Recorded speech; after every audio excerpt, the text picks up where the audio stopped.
Salut à toutes et à tous, vous regardez la nouvelle édition d'Intérêt Public, l'émission d'actualité du média, la première de l'année 2021. Et en ce début 2021, j'ai une nouvelle pour vous. Nous allons encore entendre parler du Covid-19, un Covid-19 qui a parasité nos fêtes de fin d'année. Certains ont dû se résoudre à des repas de Noël en petit comité, d'autres n'ont pas réussi à éviter les polémiques infinies sur le sujet et se sont brouillés avec des proches. Plus sérieusement, l'actualité n'a pas respecté la fameuse trêve des confiseurs. On a entendu parler d'une mutation du virus qui a poussé de nombreux pays, dont la France, à fermer leurs frontières avec le Royaume-Uni. Une mutation baptisée le variant anglais et qui nous guette désormais. Mais la grande affaire de ce début d'année, ce sont les vaccins. Faut-il en avoir peur? Qu'est-ce qu'ils contiennent vraiment?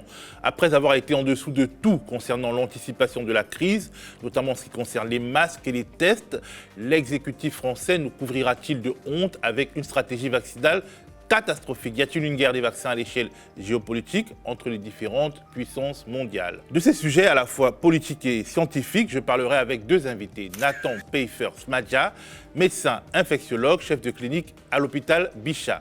Ensemble, on évoquera les préoccupations scientifiques au sujet du variant anglais et du vaccin à ARN messager, mais aussi l'étrange stratégie vaccinale française. Jean-Jacques Boileau, économiste, bon connaisseur de la géopolitique mondiale, notamment des interactions entre les puissances historiques et les émergents. Ensemble, on parlera de ce qu'on pourrait considérer comme la guerre mondiale des vaccins et l'étrange défaite française sur ce front-là. C'est parti. Commençons par notre échange avec Nathan Pfeiffer-Smadja, médecin infectiologue, chef de clinique à l'hôpital Bichat de Paris. Il nous explique pourquoi le fameux variant anglais est inquiétant, quelles sont les spécificités du vaccin à ARN messager expérimenté en France et pourquoi, selon lui, la stratégie vaccinale française patine. Nathan Pfeiffer-Smadja, bonjour. Alors, nous avons voulu vous poser deux types de questions, des questions scientifiques qui relèvent de la pédagogie scientifique et des questions qui sont à la fois scientifiques et politiques. La première question scientifique que nous aimerions vous poser, c'est nous attendons de vous des nouvelles de ce qu'on appelle le variant anglais du Covid-19. C'est quoi ce variant anglais? Faut-il s'en méfier? Alors, donc, le variant anglais, la première chose à savoir, c'est que le SARS-CoV-2, donc, qui est le virus responsable de Covid-19 et qui est un coronavirus, est un virus dit à ARN. C'est-à-dire que ça mute fréquemment, ces virus, et qu'à chaque fois qu'ils se répliquent, il y a des petites mutations qui se forment et qui le modifient un peu. La très grande majorité de ces mutations, de ces nouveaux variants, n'ont pas d'impact clinique ou sur la transmission. Et en fait, jusqu'à récemment, il y avait eu des dizaines de milliers de variants décrits qui n'avaient pas d'impact particulier sur la maladie. Et là, il se trouve que les Anglais ont décrit un variant qui a comme première particularité d'accumuler des mutations dans la protéine dite spike, qui est la protéine de la couronne du coronavirus, et qui est en fait la protéine qui se lie aux cellules humaines pour ensuite rentrer dedans et donc faire l'infection. Et ces mutations, donc nombreuses sur la protéine spike, elles sont sur un site clé du virus. Et la deuxième particularité, c'est que les Anglais ont maintenant fait de nombreuses analyses autour de ce variant. Et l'avantage, c'est qu'ils font beaucoup de séquençage du génome du virus. Et ils ont pu observer que ce variant était lié à une augmentation de la transmission. C'est-à-dire que le virus variant se transmet mieux que le virus habituel qu'on observe en Europe. C'est extrêmement inquiétant. Pourquoi c'est extrêmement inquiétant? Parce que le problème en fait de Covid-19, on l'a vu, c'est qu'il se transmet relativement bien. Et comme il fait un certain nombre de cas sévères, avec un pourcentage plus important que la grippe, au moins 3 à 4 fois plus important, eh bien, très vite, on a plein de cas qui nécessitent des hospitalisations, voire en réanimation, et puis de nombreux décès. Et en fait, son problème, c'est qu'il sature le système de santé par l'explosion du nombre de cas. Et là, ce que ce variant a en plus, c'est plus de caractère explosif. Et donc, une meilleure transmissibilité et un risque bien supérieur de mettre à mal le système de santé, de le saturer. Et en fait, quand on fait des analyses précises, il y a des épidémiologistes qui l'ont fait, c'est beaucoup plus inquiétant un variant qui augmente sa transmissibilité. Et là, il est augmenté de près de 50% pour le variant anglais. C'est beaucoup plus inquiétant qu'un variant qui est plus mortel. Parce qu'en fait, le problème, c'est le nombre de cas.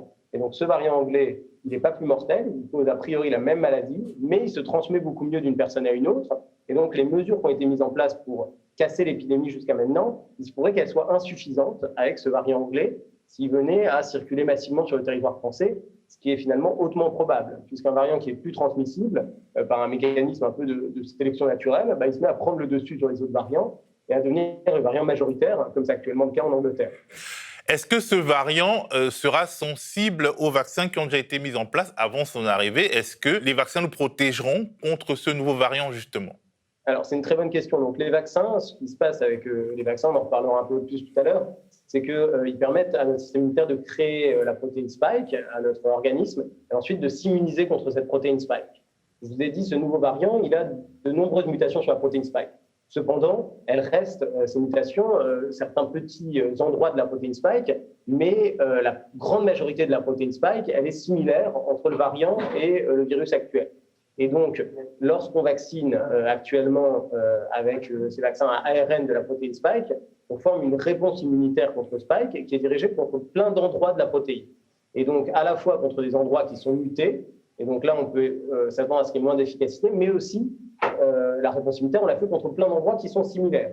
Et finalement, comme c'est une réponse polyclonale, donc à de multiples endroits dans la protéine, il est très probable que la réponse immunitaire à la suite de la vaccination, elle soit également efficace contre le variant anglais. Donc ça reste bien sûr un sujet d'étude très important. Est-ce qu'elle est diminuée, cette réponse immunitaire, ou elle est moins efficace contre le variant? On ne le sait pas encore, mais on a des très bonnes raisons de penser qu'en tout cas, ça fournit une immunité, le vaccin, y compris contre le variant anglais. Alors, 2021, ça semble être l'année des vaccins contre le Covid-19. Il y en a plusieurs déjà qui sont mis sur le marché.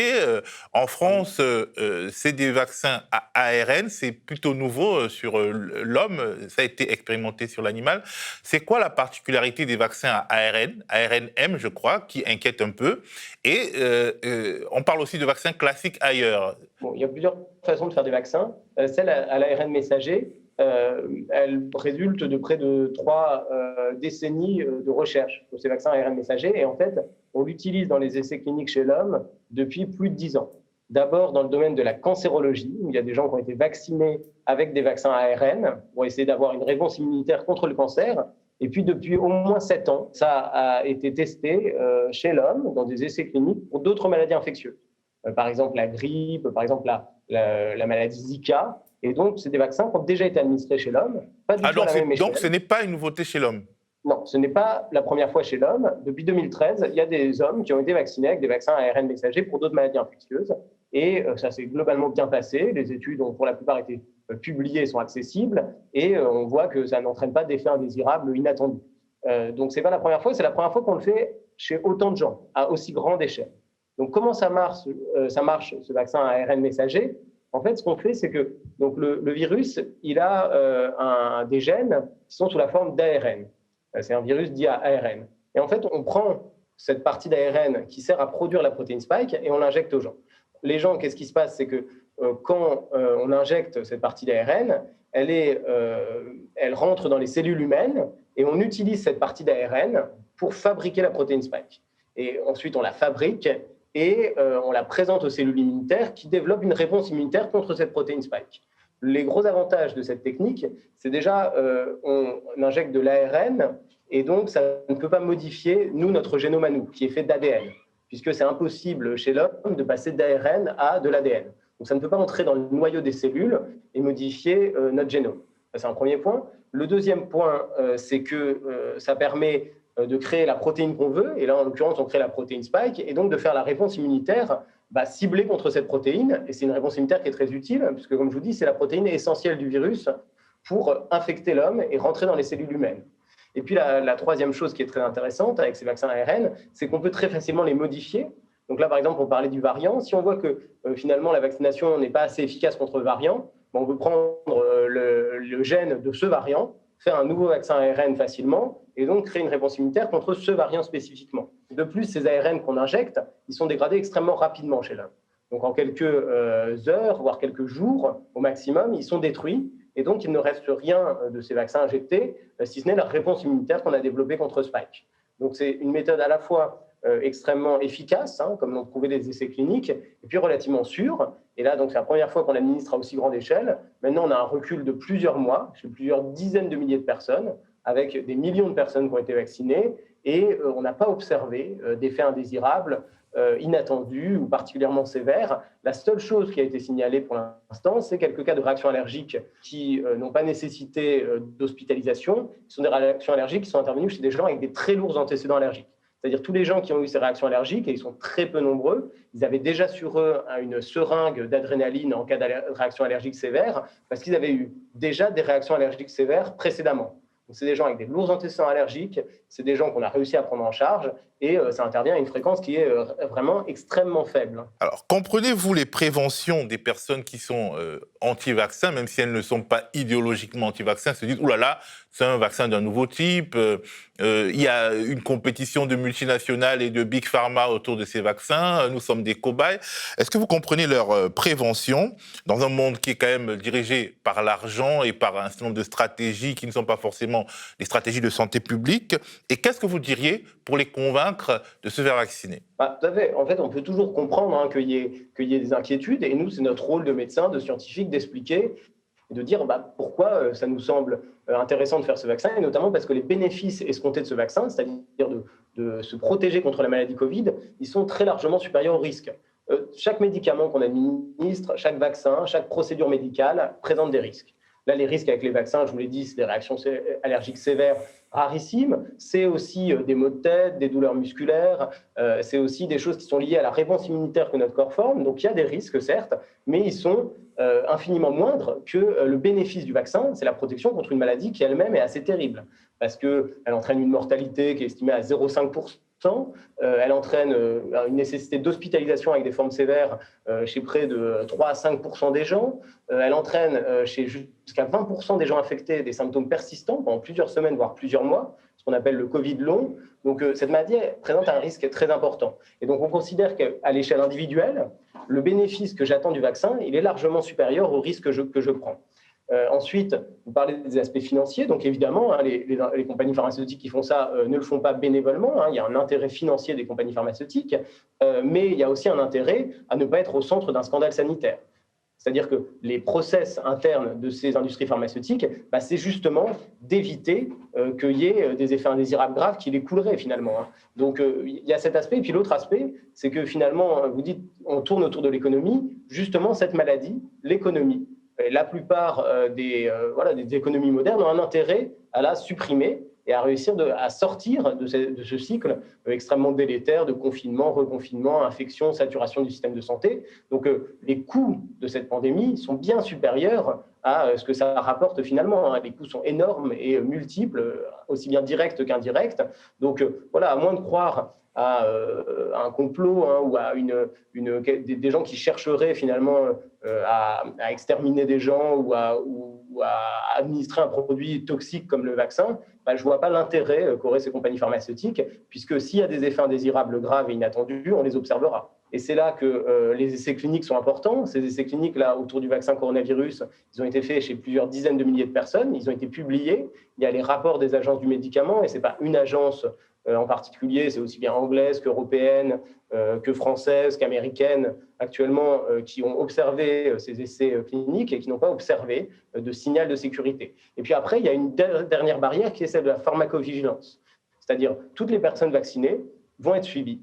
Et si des effets inattendus venaient à être signalés, eh bien, ils passeraient dans les centres de pharmacovigilance et il y aurait une alerte de pharmacovigilance. Et donc ça permet d'observer l'effet et les risques du vaccin dans la population générale et à grande échelle. Donc on va observer, on va faire attention. Par exemple, ces réactions allergiques qu'on décrivait, elles n'ont pas été décrites dans les essais cliniques, mais elles ont été décrites lorsqu'on s'est mis à utiliser le vaccin de façon large en Angleterre. Elles ont été décrites, analysées, et on a, en fonction, établi des contre-indications chez les gens avec des antécédents allergiques, par exemple l'OPEG, ce qu'on appelle le polyéthylène glycol, pour le vaccin de Pfizer. Donc ça, c'est la médecine, c'est la science qui essaye d'avancer, je dirais, dans un intérêt commun et dont les intérêts ne sont pas, pour la très grande majorité des médecins, liés à l'industrie pharmaceutique. Alors, la France a-t-elle un problème ou des problèmes avec sa stratégie et son calendrier vaccinal contre le Covid-19 aujourd'hui? On peut observer là que pour une stratégie vaccinale qui a débuté le 27 décembre, on a vacciné à peu près 500 personnes, d'après les derniers chiffres que j'ai à disposition, ce qui est un nombre de vaccinations extrêmement faible. Et par exemple, les derniers travaux anglais, je rappelle l'Angleterre qui a vacciné 1 million, qui a utilisé 1 million de doses vaccinales actuellement, près d'1 million de personnes, a considéré que si on voulait avoir un effet rapide sur le contrôle de l'épidémie, il faudrait vacciner jusqu'à 2 millions de personnes par semaine. Donc là, actuellement, on est loin du compte en nombre de vaccinations. La stratégie vaccinale française a choisi de vacciner des gens dans les EHPAD, donc dans les établissements pour personnes âgées dépendantes, ce qui permet d'aller cibler une population très à risque et donc de protéger des gens que nous, on hospitalise tous les jours dans nos services, qui font des formes sévères, voire mortelles de la maladie, et donc de cibler sur ces personnes à risque.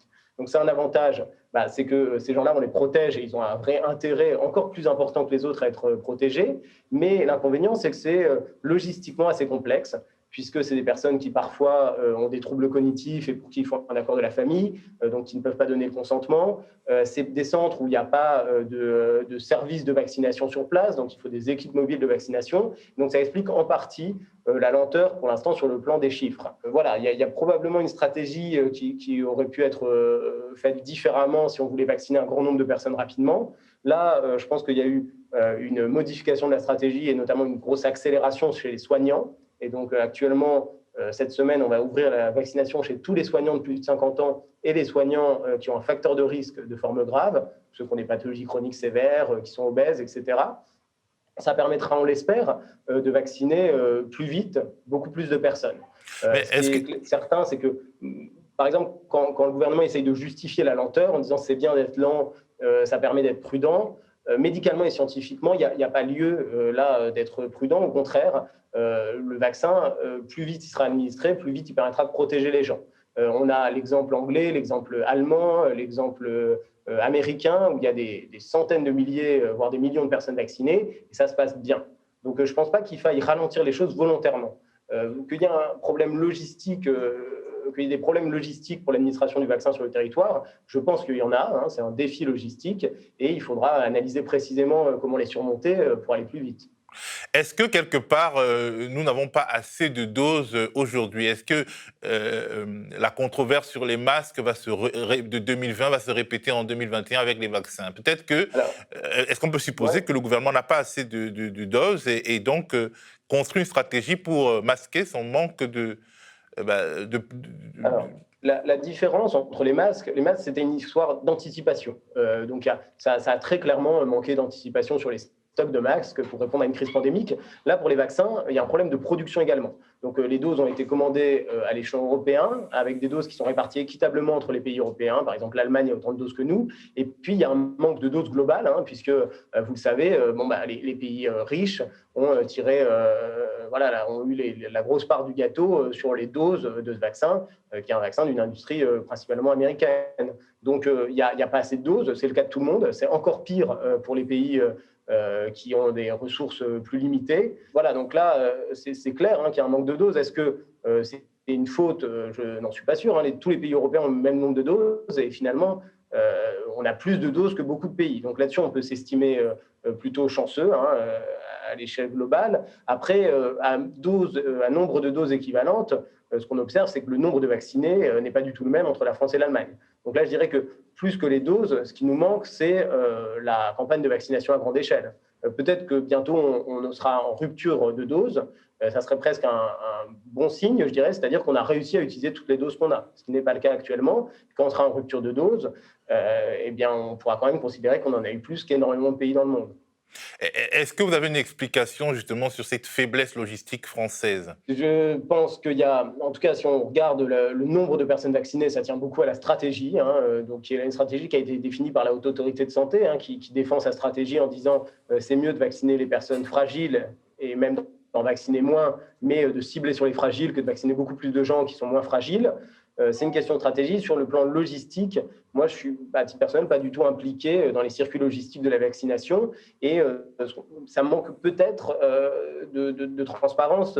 Je trouve qu'on a assez peu d'informations là sur ce qui se passe, qui bloque, où sont les vaccins, où est-ce que ça va débuter, quels sont les centres actifs, où est-ce qu'on pourra se faire vacciner. Donc, je pense qu'il reste encore beaucoup d'informations à demander et à voir.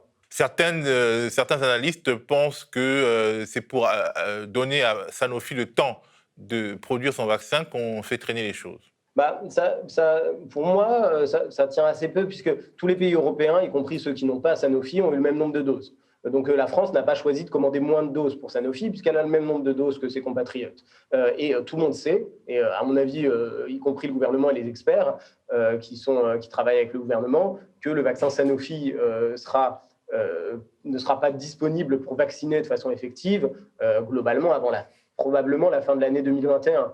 Donc j'ai du mal à penser que ça soit une raison qui, là, explique qu'on vaccine peu de gens, puisqu'on a le même nombre de doses et puisqu'on sait que ça ne va pas arriver tout de suite. Après, que la France ait peut-être surinvesti la recherche sur le vaccin Sanofi, alors qu'ils ont choisi une technologie plus lente que les autres, ça, effectivement, on peut discuter. Probablement, il aurait été intéressant d'avoir aussi une industrie française puissante sur ce vaccin ARN messager, qui est de très loin le plus rapide et qui présente une sécurité, là, qu'on constate extrêmement fiable et robuste. Mais par exemple, les Chinois ont travaillé sur des technologies classiques de vaccins et ils ont avancé vite. Alors, il y a différents types de technologies. Les Chinois ont encore une troisième technologie, qui est ni celle de Sanofi, ni celle de l'ARN, qui est une technologie à vecteur viral vivant. C'est-à-dire qu'on injecte un virus vivant, handicapé, un virus, par exemple, souvent c'est un adénovirus qui est pris, c'est un virus qui occasionne des infections peu sévères chez l'homme, et on donne à ce virus le matériel pour faire la protéine spike. Donc c'est un virus recombiné qui est un adénovirus qui produit une partie du SARS-CoV-2, et donc nous on fait la réponse immunitaire contre ce virus. Ça a un inconvénient, c'est que c'est un vecteur viral vivant, et donc on ne pourra pas l'administrer aux personnes immunodéprimées ou aux personnes qui ont des problèmes de réponse immunitaire, puisque le virus peut se répliquer chez ces personnes et donc présente aussi un certain risque. Donc une technologie qui est probablement plus risquée que l'ARN messager. Et puis l'autre chose, c'est que le vaccin chinois, on a un gros problème, c'est que nous, scientifiques non chinois, on n'a aucune donnée. Je n'ai pas vu d'essais cliniques sur le vaccin chinois, je ne sais pas combien de personnes ont été vaccinées, je ne sais pas quels sont les pourcentages d'effets indésirables spécifiques liés à Sinovac. Donc il y a une énorme opacité autour de ce vaccin chinois, et même le vaccin russe, Sputnik, est beaucoup moins opaque. Beaucoup plus de publications autour du vaccin russe qui utilise la même technologie que le chinois, c'est-à-dire un vaccin viral vivant. Vaccin chinois, pour nous, c'est une boîte noire totale. Merci beaucoup, Nathan Pfeiffer-Smadja. Merci beaucoup, au revoir. Nous sommes en guerre, disait Emmanuel Macron au début de la crise Covid. Et si cette guerre économique, scientifique, stratégique était une guerre mondiale qui pourrait bien modifier les hégémonies politiques actuelles? C'est un peu ce que pense Jean-Joseph Boileau, économiste, spécialiste des mondes émergents, notamment de l'Inde, de la Chine et de l'Afrique, même s'il réfute l'expression guerre mondiale, lui préférant l'expression compétition mondiale. Bonjour Jean-Joseph Boileau, peut-on dire qu'il y a une guerre des vaccins vue à l'échelle mondiale? Du moins, une guerre de l'approvisionnement en vaccins, comme il y a eu en 2020, une guerre de l'approvisionnement en masques. Ça me gêne le mot guerre, pas seulement parce que ça renvoie à quelqu'un qui nous a lancé sur une ligne Maginot des masques, mais parce que ça ne correspond pas en réalité à la situation. On peut parler d'une sorte de bataille, au sens plutôt économique du terme d'ailleurs, que d'une guerre au sens où il va y avoir des morts et il va y avoir sur le terrain de bataille un gagnant et un perdant. Non, le mot guerre ne correspond pas du tout. Il y a une compétition. Cette compétition reflète, elle est le miroir de ce qui s'est passé ces 10 dernières années en réalité. On est toujours dans le temps court, pour les masques, pour le... Non. La situation présente, sur le plan des vaccins, de la concurrence acharnée, il y a une concurrence acharnée, et le reflet de ces déplacements sismiques qu'il y a eu sur la carte mondiale, à la fois géopolitique au sens politique, militaire du terme, et sur le plan économique. Le fait que le basculement des émergents, auxquels évidemment personne ne croyait, et surtout parce que les photos que l'on revoit du monde entier, en dehors de la Chine, c'est celles de pays émergents qui sont complètement, cette fois-ci, émergés sous l'eau, ne correspond pas à la réalité, bien sûr. On voit bien qu'il y a eu un basculement. Les États-Unis restent le leader mondial incontesté. Vous voyez, sur les 14 ou 15 vaccins minimum qui sont aujourd'hui sur la planète, les États-Unis en font la moitié à peu près. Pour ceux qui se moquaient des États-Unis, le déclin américain, qui ont passé leur temps à casser du sucre sur le trumpisme, Trump n'a jamais été évidemment le résumé des États-Unis. Donc la puissance américaine est très forte.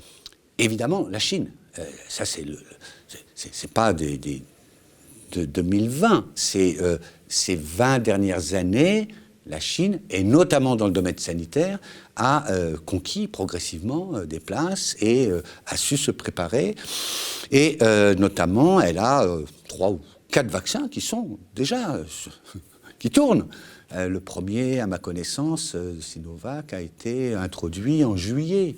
En juillet, quand les Français étaient sur les plages pendant les vacances.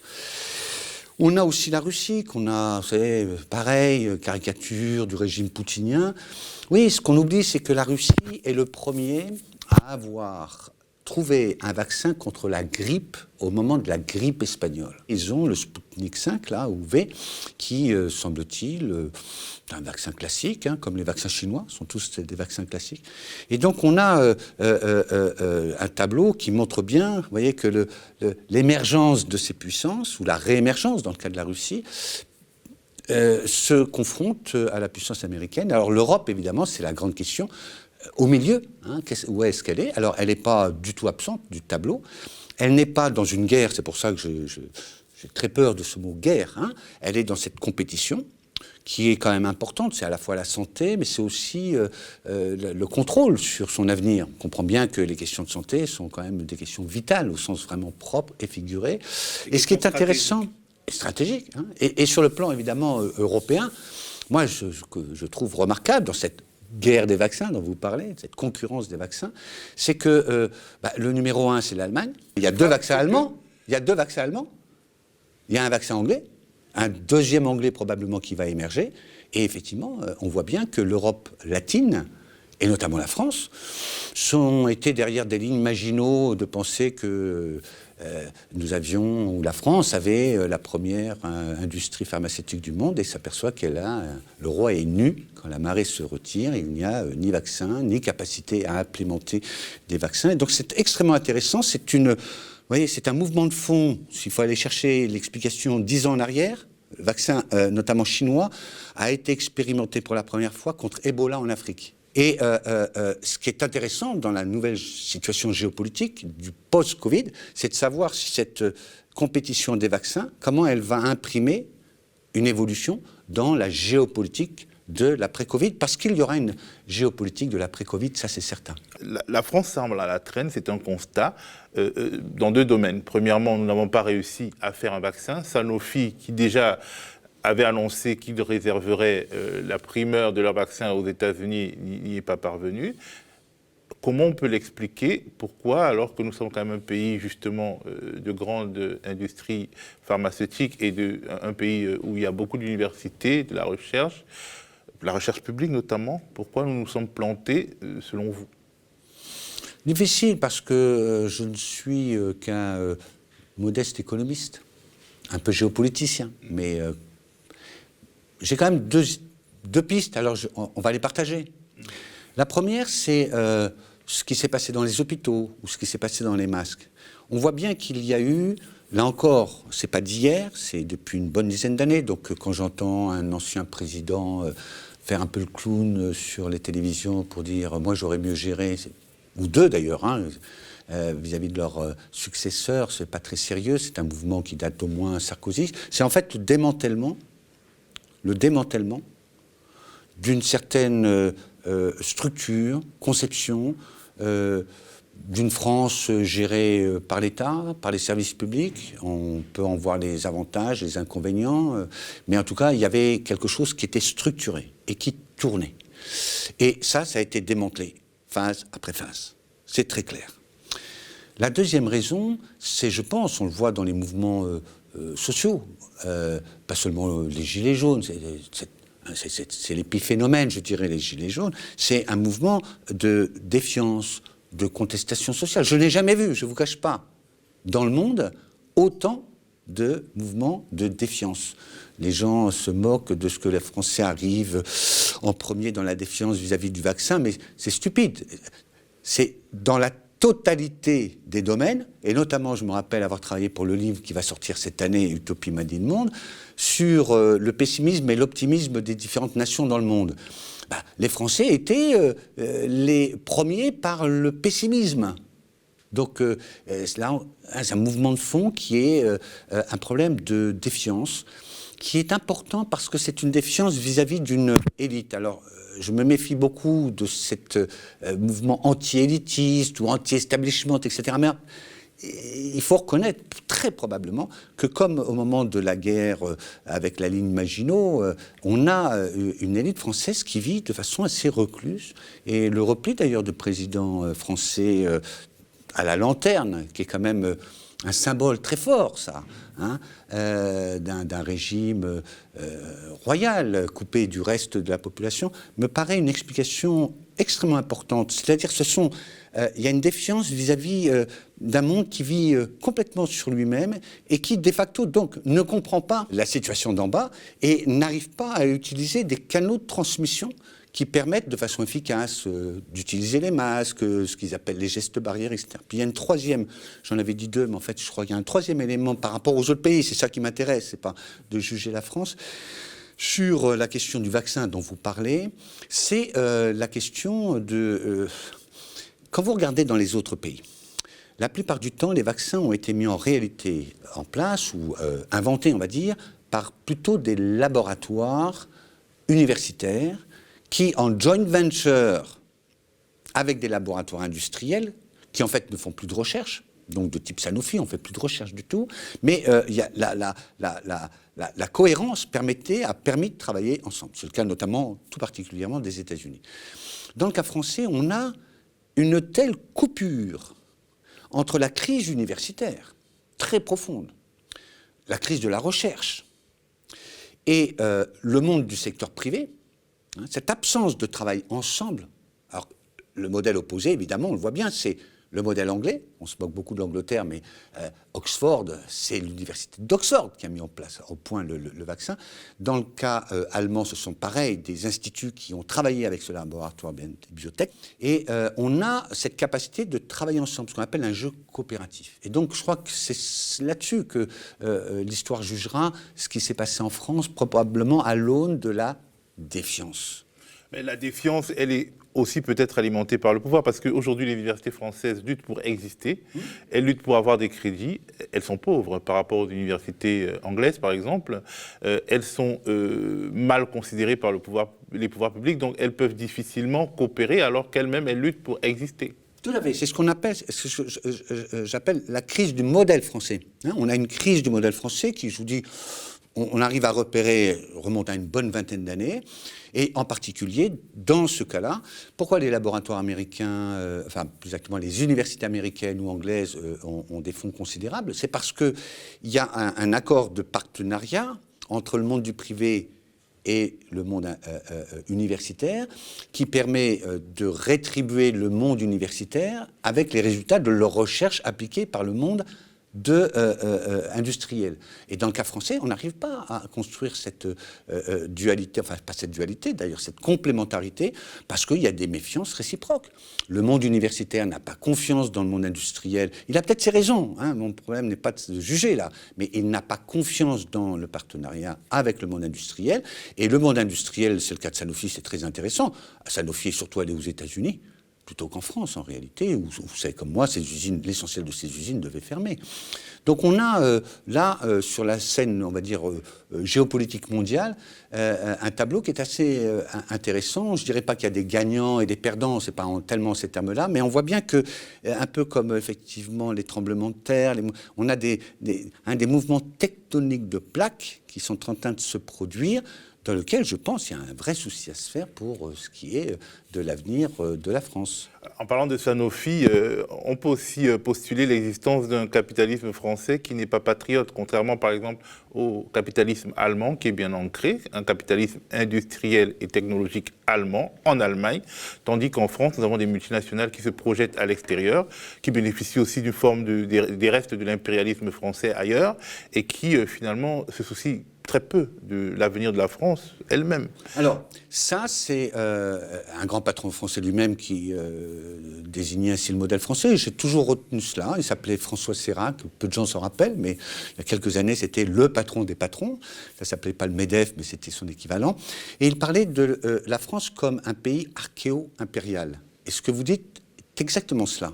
C'est-à-dire, si je prends le cas de l'Allemagne, que je connais assez bien, et notamment dans ses implantations à l'étranger. C'est ça qui m'intéresse. Je ne suis pas un spécialiste du tout de la France, mais je voyage beaucoup et je vois par exemple la présence de nos amis allemands à l'étranger. Là, on a à la fois des grandes entreprises, mais on a un tissu de PME extrêmement présent sur place. Quand, par exemple, BMW est installé en Chine, et il faut savoir que pour l'Allemagne, la Chine, c'est son premier partenaire, BMW fait venir l'ensemble de son tissu industriel. Et les chambres de commerce allemandes à l'étranger sont puissantes. Elles ont des centaines, parfois des milliers d'adhérents. Dans le cas français, on a effectivement, comme vous le dites, des très grands groupes, ce qu'on appelle le CAC 40. Et quand vous regardez le chiffre d'affaires de ces entreprises, vous voyez que 80% au moins est réalisé à l'étranger. Et on sait bien, il suffit de prendre les champions du CAC 40, Total, LVMH, etc. Le marché français n'a plus aucun sens pour elles. Aucun sens.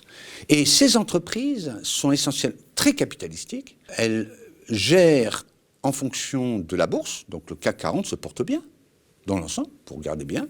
Et on a des tycoons, des chefs d'entreprise à la tête de ces entreprises qui sont parmi les 100 premiers plus riches personnalités du monde. Bernard Arnault, parmi les premiers. Et inversement, on a un tissu de PME en Allemagne qu'on sait très fort, et en France, il a totalement disparu. Et ça, c'est pas mal lié aussi à la géographie. Ça compte beaucoup, la géographie, à la fois à l'échelle mondiale, mais aussi à l'échelle d'un pays.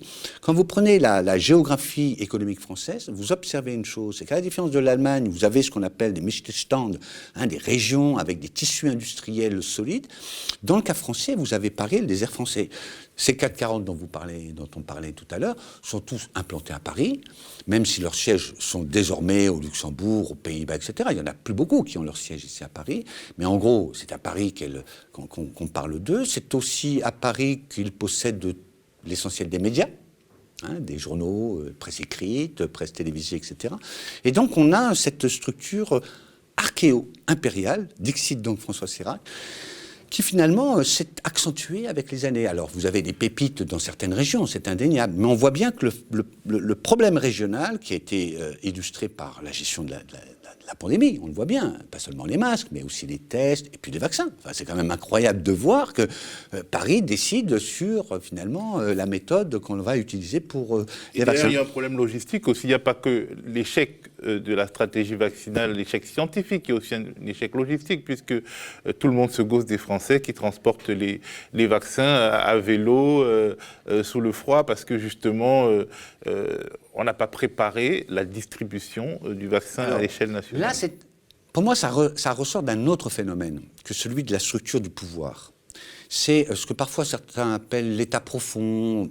Je ne sais pas. Mais je trouve que là, on a plutôt affaire à un pays qui s'est construit, non pas, je dirais, de façon organique par le bas, ce qui est le cas du monde anglo-saxon, mais aussi de l'Allemagne, mais un pays très marqué par son histoire centralisatrice, Louis XIV, Napoléon, etc., et qui a fonctionné toujours selon l'État. Qu'on le veuille ou non, Colbert, la France colbertiste, c'est quelque chose d'essentiel. Quelque part, on a parlé des vaccins, de l'innovation, mais le prix, il y aura aussi une compétition sur le prix. Et les vaccins chinois, ou indiens d'ailleurs, je crois, sont moins chers que les vaccins à ARN européens ou américains. Alors, on a effectivement, mais le professeur Raoult, qui est très controversé, pour des raisons peut-être parfois justifiées, mais sur certains points, pour avoir bien écouté, même lu son livre, il a raison sur, paradoxalement, son raisonnement économique. Sur le raisonnement biologique, scientifique, ça je connais moins, mais sur le raisonnement économique, il a tout à fait raison. On est confronté avec cette pandémie à une question centrale sur le plan de l'économie de la santé. Est-ce qu'on vise finalement, ce qui était le cas de Pasteur, il faut bien regarder ce qui s'était passé du temps de Pasteur, où Pasteur a été énormément décrié à l'époque pour son vaccin. Parce que la rage, ce n'était pas les milieux riches qui évidemment étaient touchés par cela. C'était les milieux très pauvres. Et Pasteur a été confronté à ce débat sur finalement la santé pour qui ? Ce qui veut dire la santé comment ? Et ce n'est pas l'inverse, ce n'est pas la santé comment, sans se poser la question de pour qui. Dans le cas, répondre à votre question, qu'on soit entre 10 € $10, on raisonne en dollars d'ailleurs pour les vaccins, $10, et puis jusqu'à 1200 pour certains types pour l'instant de traitement du Covid, on voit bien qu'on ne joue pas du tout le même marché et le même confort. On a en fait une médecine, on va dire, de pays riches, mais pour les riches des pays riches, parce que c'est aussi les riches des pays pauvres finalement. Je dirais c'est le Apple, c'est le iPhone. Le 1%. Ou le 5%, on va dire. Ouais, 1%. Et donc, là, on va dire le business model, excusez-moi d'utiliser un terme anglais, le modèle économique, voilà, on dit. Le modèle économique de la rentabilité, Apple est plus rentable que les Coréens Samsung, et que tout le système Android. Mais moins influent, puisque touchant moins de personnes. Oui, mais plus rentable. Et la question est de savoir qui, dans l'histoire, l'a emporté. C'est pas toujours le plus rentable. Oui, pas toujours le plus rentable, mais souvent le plus rentable s'en est sorti. Parce que comme il était rentable, quand il y a des difficultés, il a de quoi se retourner, faire face à ces difficultés. Et donc, et on le voit dans le domaine automobile, entre la Ford T, le modèle Ford, le premier modèle automobile, pour tous, le modèle ultra simple, modèle unique, pour arriver, un peu le modèle chinois, pour arriver à produire de façon à très bas prix la voiture, il fallait la chaîne et puis une voiture très simple avec quasiment pas de frein à main. Bon. Et puis celui qui a gagné, c'est pas Ford, c'est son concurrent General Motors, qui lui avait plutôt ciblé sur les gens qui ont de l'argent. Le marché, ça compte ça. Et avec des modèles donc plus sophistiqués, un choix, si vous voulez, de couleurs. La Ford T, il n'y avait qu'une seule couleur. Donc on est aussi dans le domaine de la santé face à la compétition, donc il n'y a pas une guerre, la compétition entre un modèle économique qui est un modèle où pour faire en permanence la culbute financière, je vais pousser la recherche au maximum pour mettre au point des molécules, des procédés qui sont coûteux dans un premier temps, parce qu'ils peuvent s'avérer moins coûteux au fur et à mesure du temps. Quand l'échelle de masse est atteinte, on a quand même un prix de revient qui est plus bas. Mais en gros, on pousse la recherche au maximum pour mettre en place donc au point de nouvelles molécules, de nouveaux médicaments, etc. Et c'est le modèle des pays riches pour l'essentiel. Vous parliez de l'Inde. C'est intéressant parce que l'Inde est le pays qui a mis au point aucun vaccin, qui n'a aucune recherche. Aucune. Par contre, les chercheurs indiens sont partout dans le monde. Et là, on a un modèle de globalisation assez bizarre, mais qui est complètement l'inverse de la Chine. La Chine se protège complètement et va vendre vers le reste du monde, donc c'est une globalisation pas agressive, mais enfin, vous voyez un peu quand même. L'Inde est globalisée, mais complètement ouverte. Et la plus grande usine de vaccins du monde, elle est en Inde. Et donc, ce qu'a fait l'Inde, c'est qu'elle a, en gros, sous-traité, ou plus exactement non, elle a traité un accord de partenariat avec 2 vaccins. Je crois que c'est le vaccin anglais Oxford AstraZeneca qui vient de recevoir le premier assentiment. Et puis avec une autre société, une société américaine, je crois, avec chaque fois le donnant-donnant qui est, on va produire en Inde, à des prix très bas, puisque l'usine, la plus grande usine du monde, ça a une capacité de 50 millions de doses et qui va être portée à 100 millions de doses de vaccins, là, dans les 3 prochains mois. Donc là, on a vous voyez, les économies d'échelle. Et donc, on aura un prix indien, et donc il sera aux alentours de $10. Et puis, on va exporter ce vaccin dans les autres pays du monde, et là, on va les vendre à la puissance publique, souvent, vous avez remarqué, à des prix qui sont aux alentours de 30, 50, jusqu'à $100. Donc c'est un marché mondial, en termes de vaccins, c'est un marché mondial qui est très complexe et qui reflète assez bien le nouveau capitalisme qui n'est pas justement celui des années 80-2000. C'est un autre type de globalisation dans lequel on aura des différenciations sociales, différenciations économiques considérables et le rapport à la santé, évidemment, sera très différent. Et où les États seront peut-être renforcés. Alors, justement, c'est pour ça que la crise du modèle français peut inquiéter d'une certaine façon. Si vous avez un État qui fonctionne, et c'est vrai que de ce côté-là, les gens là encore se moquent de l'Angleterre, mais il y a un État qui fonctionne en Angleterre, il y a un État qui fonctionne en Allemagne, c'est pas du tout un État très centralisé, hein, qu'à voir les vœux de Mme Merkel, d'une simplicité impressionnante, à 16 reprises. Mais il y a un État qui fonctionne parce qu'il est très décentralisé au niveau des Länder. D'accord ? Là, il y a des Länder qui sont capables, on l'a vu, hein, de mettre en place des centaines de points de vaccination en l'espace de une quinzaine de jours à peu près.